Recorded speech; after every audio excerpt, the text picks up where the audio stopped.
जीत ले हम सारी दुनिया। बीच हमें आज बोने दो, रोज उसे थोड़ा बढ़ने दो। छू लेंगे आकाश हम, मन के विचार हकीकत बने। सिद्धि फल से आनंद देंगे, कोशिश कर बढ़े, सोच बुलंद करे।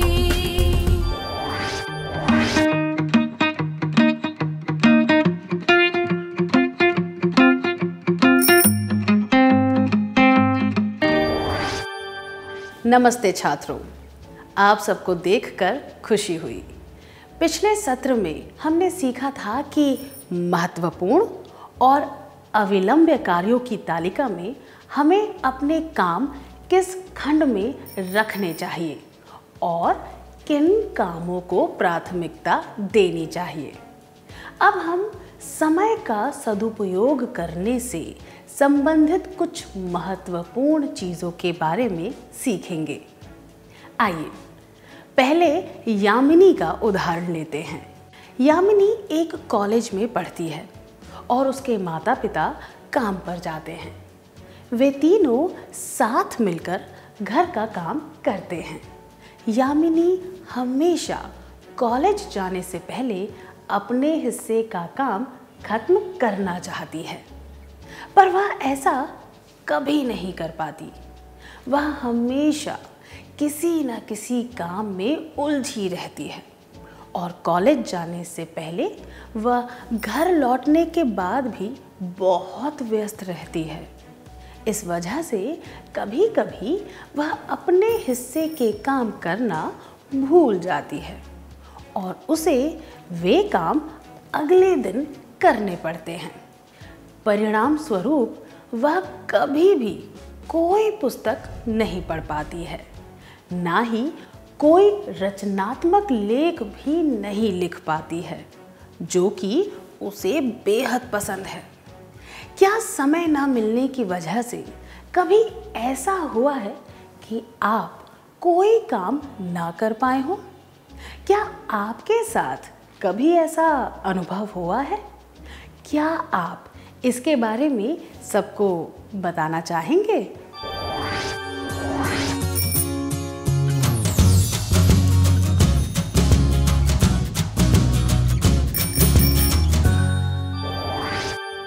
इस बारे में बताने के लिए धन्यवाद। आपको क्या लगता है, यामिनी किताबें क्यों नहीं पढ़ पाती थी और लेख क्यों नहीं लिख पाती थी?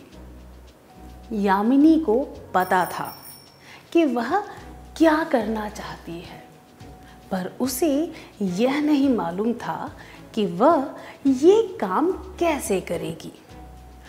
अगर उसने कार्यों की सूची बनाकर ज़रूरी चीज़ों को प्राथमिकता दी होती तो वह सारे काम उचित समय पर पूरे कर पाती। किसी निश्चित समय में सारे काम पूरे करने के लिए कार्यों की सूची बनाना बहुत महत्वपूर्ण है। समय का सदुपयोग करने के लिए कार्यों की सूची बनानी चाहिए। क्या अब हम एक क्रियाकलाप करें? क्या आप उन कार्यों की सूची बना सकते हैं जो आप एक दिन में करते हैं? फिर मैं चाहती हूँ कि 2 छात्र स्वेच्छा से यहाँ आकर सबको अपनी सूची पढ़कर सुनाएं।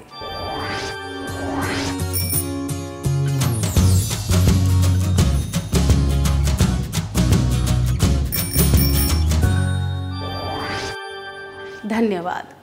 आइए अब करीम का उदाहरण लेते हैं। करीम को अगले 3 दिनों में बहुत सारे काम करने हैं। ये काम स्क्रीन पर दिखाए जाएंगे, पर उसे ये पता नहीं चल रहा कि कौन सा काम पहले करना चाहिए और कौन सा बाद में। अगर आप करीम के दोस्त होते तो आप उसे क्या सलाह देते ताकि उसके सारे काम समय पर पूरे हो जाते और उसे तनाव भी ना होता?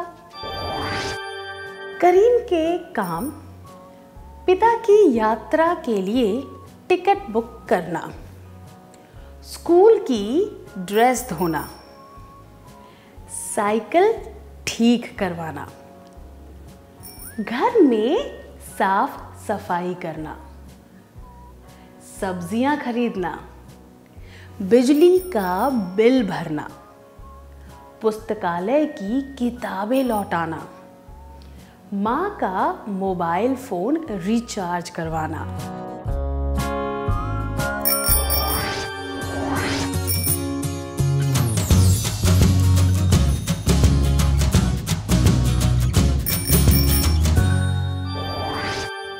अपने सुझाव देने के लिए धन्यवाद।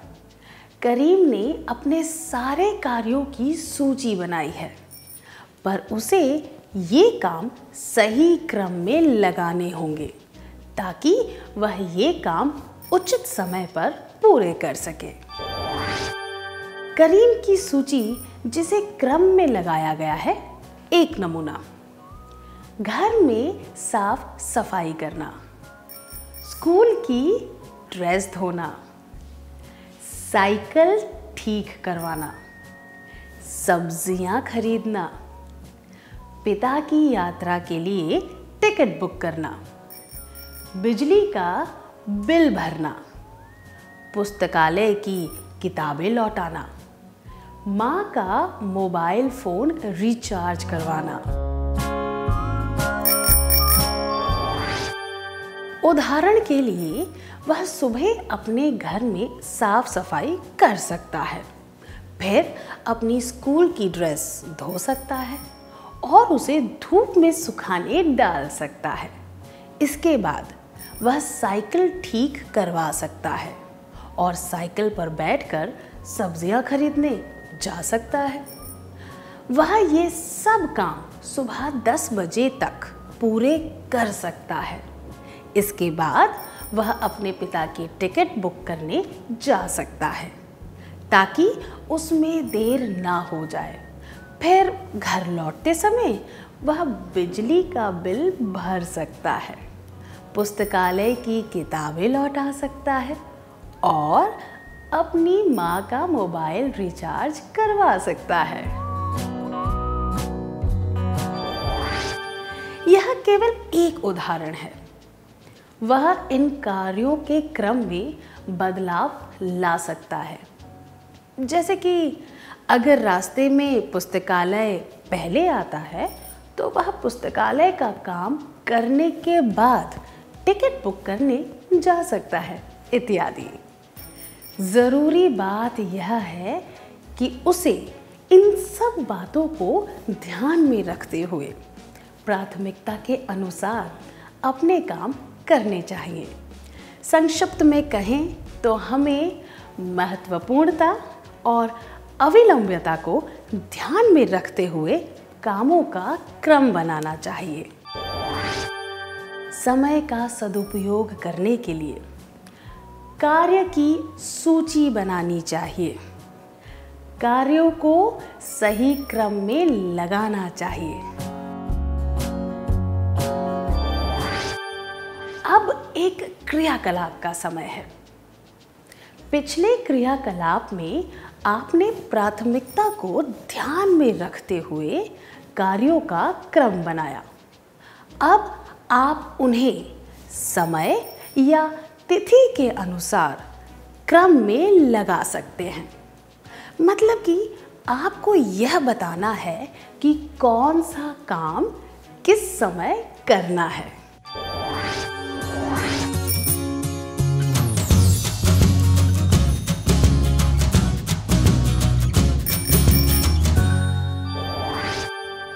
धन्यवाद, बहुत बढ़िया। आपने जो क्रम बनाया है उसके अनुसार काम पूरे करने के लिए आपको हमारी शुभकामनाएं। आइए मदन का उदाहरण लेते हैं। मदन एक निजी कंपनी में काम करता है और एक लॉज में रहता है। वह सुबह उठते ही सबसे पहले अपने कपड़े धोता है। उसके बाद दोस्तों ने उसे सुझाव दिया कि वह कपड़े धोने का काम सप्ताह में एक दिन रविवार को कर सकता है।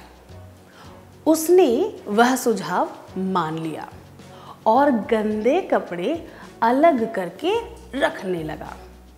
रविवार को कपड़ों का ढेर देखकर उसके पसीने छूटने लगे। उसके पास और कोई विकल्प नहीं था, इसीलिए वह अधूरे मन से धीरे धीरे कपड़े धोने लगा। उसे 2.5 घंटे लग गए। इतने कपड़े एक साथ धोकर वह थक गया था और उसे नींद आ गई। रविवार के दिन उसे जो अन्य काम करने थे वे ऐसे ही रह गए। आपको क्या लगता है, क्यों हुआ ऐसा? 1. गंदे कपड़े धोने की वजह से। 2. काम को जमा करते रहने की वजह से। या 3. रविवार के दिन कपड़े धोने की वजह से। समस्या यह नहीं थी कि उसने कपड़े धोए या फिर रविवार को कपड़े धोए। परेशानी की वजह यह थी कि उसने इतना काम जमा कर लिया कि वह एक बोझ की तरह बन गया। जब वह रोज काम करता था तो उसे बोझ नहीं लगता था। जमा करने के बाद एक साथ पूरा काम खत्म करने से वह काम उसे भयभीत करने लगा। कभी ऐसा भी तो हो सकता है कि रविवार के दिन कोई रिश्तेदार मिलने आ जाए। ऐसे में वह काम और भी कष्टदायक लगेगा। इसीलिए काम को टालना और जमा करना ठीक नहीं होता। समय का सदुपयोग करने के लिए 1. कार्यों की सूची बनानी चाहिए। 2. कार्यों को सही क्रम में लगाना चाहिए। 3. समय सारणी के अनुसार काम करना चाहिए। काम को जमा नहीं करना चाहिए। क्या अब हम एक क्रियाकलाप करें? क्या किसी काम को टालने या जमा करने की वजह से आपको कोई परेशानी हुई है? 1 मिनट के लिए इसके बारे में सोचिए।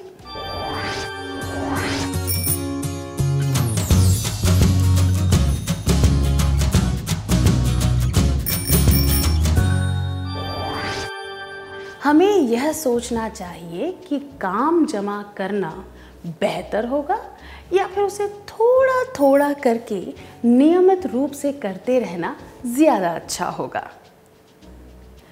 क्या अब हम आज के सत्र का सार संक्षेप कर लें?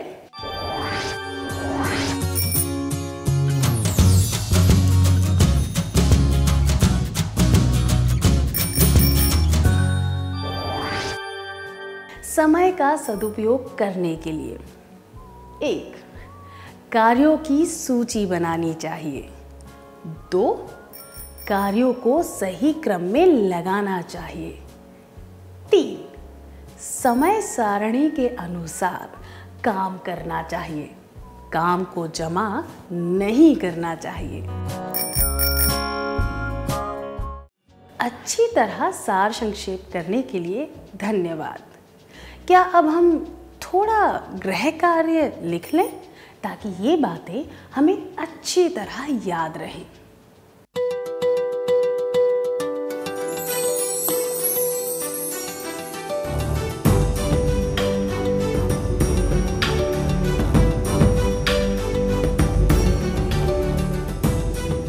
प्रश्न 1.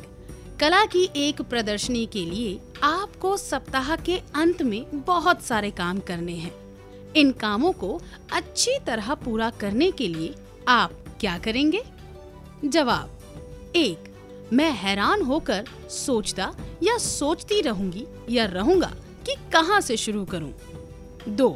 कोई भी काम करना शुरू कर दूंगा या शुरू कर दूंगी। 3. मैं शुक्रवार की शाम को एक सूची बनाऊंगा या बनाऊंगी, उन कार्यों को क्रम में रखूंगी और उसके अनुसार काम करूंगा या करूंगी। प्रश्न 2. आपकी आदत है कि आप स्कूल से आते ही अपना गृह कार्य पूरा करते हैं और उसके बाद खेलने जाते हैं। अगर शनिवार और रविवार को छुट्टी है तो आप शुक्रवार को क्या करेंगे? जवाब: 1. मैं घर पहुंचते ही खेलने चला या चली जाऊंगा या जाऊंगी। 2. हमेशा की तरह मैं अपना काम पूरा करके खेलने जाऊंगा या जाऊंगी। 3. यह सोचूंगा या सोचूंगी मेरे पास पूरे 2 दिन हैं, मैं अभी अपना गृह कार्य क्यों करूं?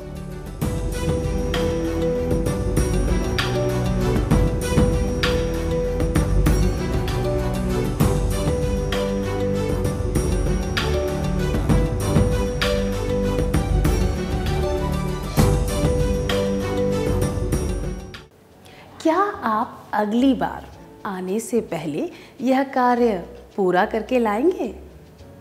हम अगले सत्र में मिलेंगे। तब तक के लिए अलविदा।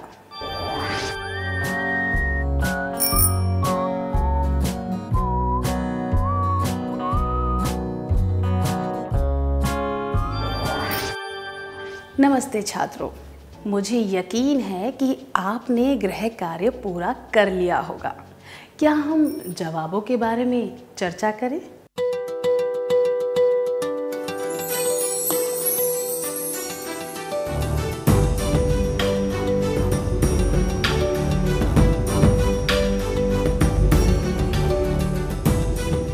प्रश्न 1. कला की एक प्रदर्शनी के लिए आपको सप्ताह के अंत में बहुत सारे काम करने हैं।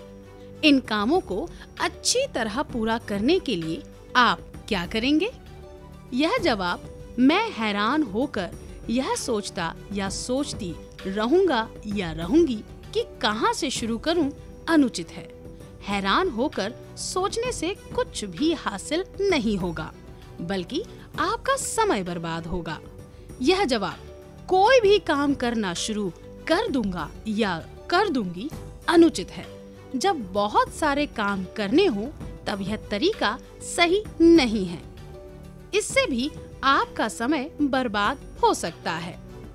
जबकि यह जवाब मैं शुक्रवार की शाम को एक सूची बनाऊंगा या बनाऊंगी, उन कार्यों को क्रम में रखूंगा या रखूंगी और उसके अनुसार काम करूंगा या करूंगी उचित है, क्योंकि यह काम के बारे में स्पष्टता दर्शाता है। ऐसा करने से आप समय का सदुपयोग कर पाएंगे। आपने कौन सा जवाब चुना?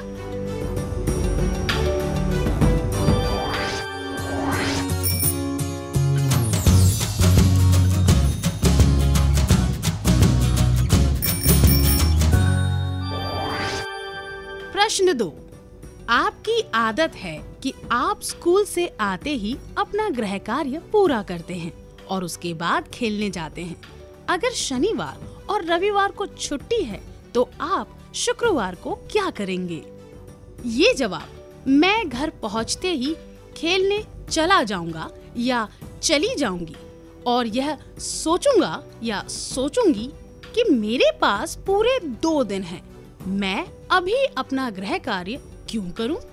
अनुचित है। इससे पता चलता है कि आप काम को टाल रहे हैं। इससे आपका काम बढ़ सकता है और समय भी बिगड़ सकता है। जबकि यह जवाब हमेशा की तरह मैं अपना काम पूरा करके खेलने जाऊंगा या जाऊंगी उचित है। यह दर्शाता है कि आप अपनी समय सारणी के अनुसार काम करके समय का सदुपयोग करते हैं। ऐसा करने से आपको छुट्टी के दिन आराम और मजे करने का मौका भी मिलेगा। आपने कौन सा जवाब चुना?